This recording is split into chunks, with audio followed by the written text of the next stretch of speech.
Well, afternoon, everyone. We're going to take a slightly different tack on this presentation.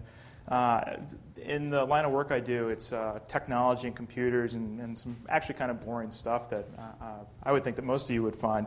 So I wanted to pursue a question or pursue kind of a conversation about what it means in the future about our allegiance to our country versus this notion of digital tribalism and finding your tribe and what that means in today's future. So I want to start with this quote from John Perry Barlow. And he said, "Governments of the industrial world, you weary giants of flesh and steel, I come from cyberspace, the new home of mind. On behalf of the future, I ask you of the past to leave us alone. You are not welcome among us. You have no sovereignty where we gather."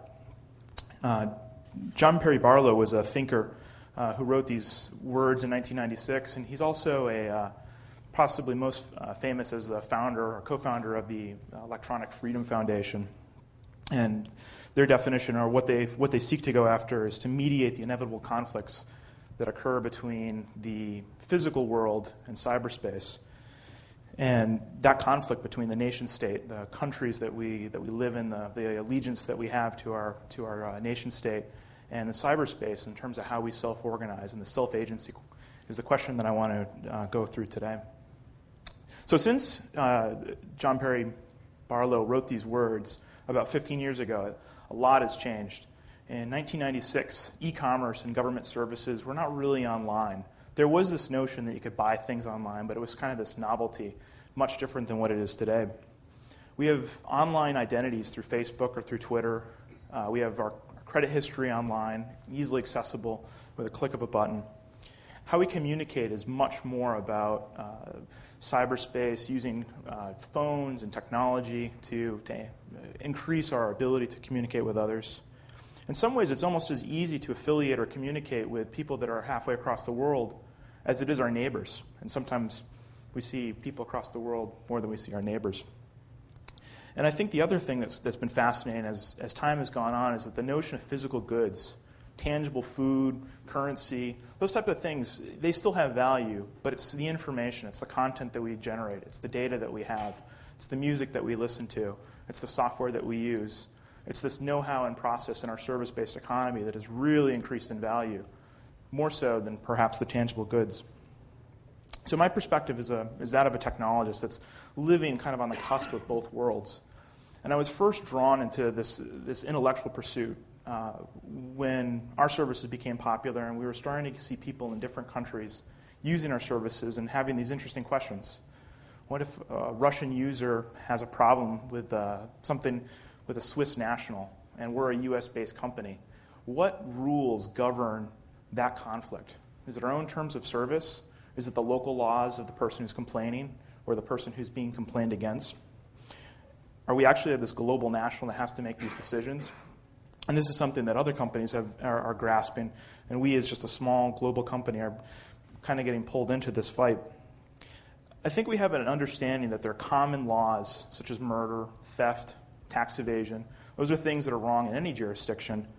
But when you start to make that a little bit wider, this right of privacy versus accountability, compelling public interest versus the private right, what type of rules and conversations are we having related to what's right, what's wrong? And I think that all of these are under intense pressure, and we're seeing that kind of across the globe in a variety of different ways. So I think what we want to talk about today is a little bit of the progression of governments, seeing a little bit of this notion of the melting pot and self-agency that's starting to creep up, looking in the internet to see some emergence in this organic creation of how we have some bottoms-up governance structures that are actually coming today in this digital tribalism. And unexpectedly, or maybe not so unexpectedly, we're seeing that nation-states have not watched silently and are actually striking back in some of the ways that our digital tribalism is making ourselves more autonomous. So when we think about organizations and kind of the way in which we self-organize, we think of the dictatorship as being kind of the first way in which people get together. We think about the Babylonians, or the Egyptians, the monarchs of Europe, these autocratic societies being the first places where we actually band together and live in kind of one union. They're class-based systems, And most of the economic element of the actual society is based on putting together food and sustenance and security of the state.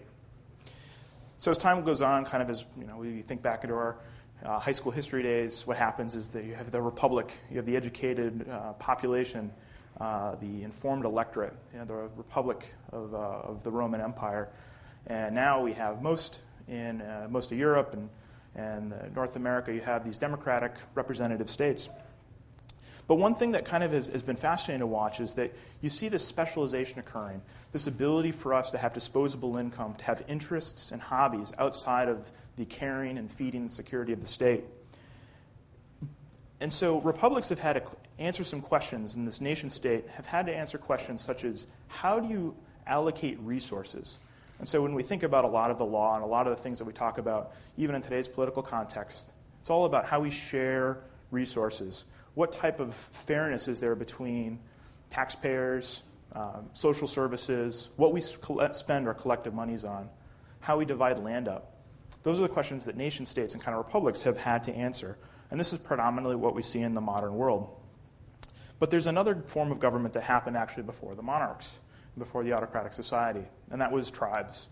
And this was the way in which humans kind of evolved for a long period of time before we band together in much larger organizations. So tribes occurred, and they're geared towards a very different mentality. And this is kind of where I think evolutionary dynamics have baked in kind of what we're wired for and what we're geared for. And the thing that's baked into that is we're fundamentally hunters and gatherers. We look around for opportunity, and in a small collection, we think about how we share in those opportunities, how we share in conflict, how we share in disaster, and how we spread things around.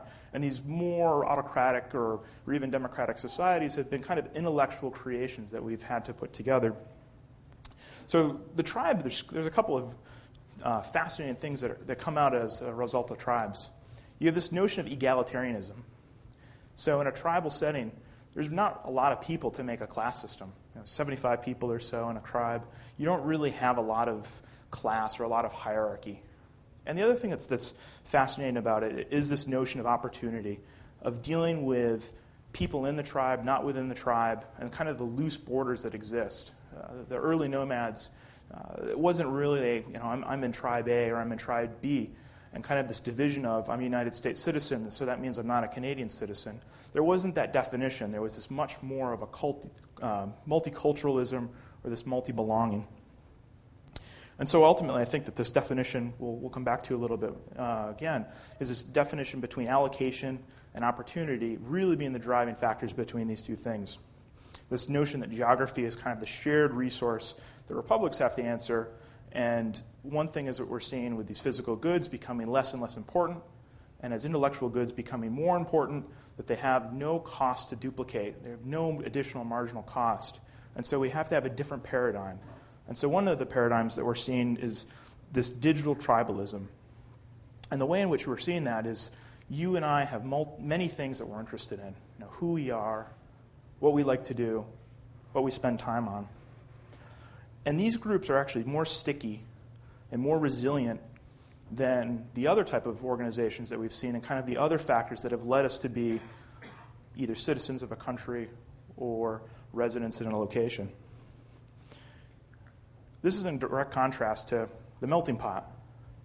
For years and years, and other nations have had similar type of environments where basically the goal was to go from Brooklyn to Greenwich in a generation, to acclimate, to belong, to learn the local language, to practice the local customs, and people wanted to fit in. But a couple years have passed since this. This is a photo from 1880s or so. This notion of self-agency, of interests and kind of things that we want to follow, things that we want to be passionate about, this notion of identity being more important to us. And so we've had the Industrial Revolution, we've had world wars, we've had famine that have mixed together kind of our previously homogeneous populations. And so we're kind of all mixed and spread around the world. We have transportation systems that are far more advanced than previously existed, even 100 years ago. And we're less tied to geography. We're less tied to place. And as we've moved further up Maslow's pyramid, we've been able to focus on the things that make us happy, not the things that feed us or not the things that give us security. And so this notion of tribalism, of trying to find out who we identify with and who we belong with, yes, most of the people in this room are citizens or residents, but that isn't a definition that we necessarily most identify with. It could be that I'm a technologist, or I work for a nonprofit. I help people walk. I help organizations be stronger. I care about innovation, and I'm an inventor. Those are the type of definitions that are much more salient about what we're doing and what we're about. And no longer do we have this single access or this mutually exclusive type of definition of I'm politically left or I'm politically right. It's much more nuanced and it's much more complicated. The notion of this digital tribalism you can even see kind of in a much wider range, and it challenges kind of this nation-state model. And so where we're starting to see some of this conflict is we're seeing this in Facebook being the third most populous land, or Apple having a GDP greater than half the countries on the planet. Or if Nike, the brand that you affiliate with, if they have more followers, more people that are interested in them, are they actually a larger population? What does that all mean?